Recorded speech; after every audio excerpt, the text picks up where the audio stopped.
Big choice for Vice President Harris, who will be choosing a running mate.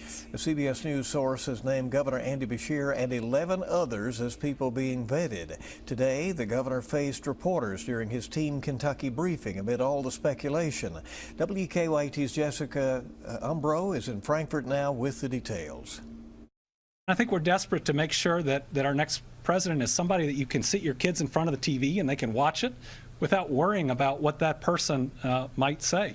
Governor Andy Beshear is tight-lipped about his political future, not answering whether or not he could be joining Vice President Kamala Harris on a 2024 Democratic ticket. I think all of this attention is really about what we're doing in Kentucky.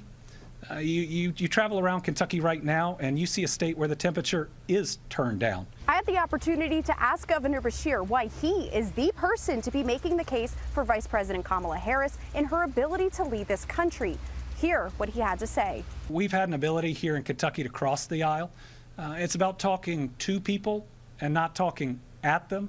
It's about being focused on the things they care about the most. That's not the issue of the day in D.C. Governor Beshear says the vice president did call him just hours after President Biden announced he was dropping out of the race. And he says he hasn't spoken with her since. Still, Governor Beshear sharing what sets him apart as a Democrat in a state former President Donald Trump carried twice. When you hear him talk to you instead of at you, you recognize that I want to listen to you, and my entire goal in this thing is to better your lives. That opens people up.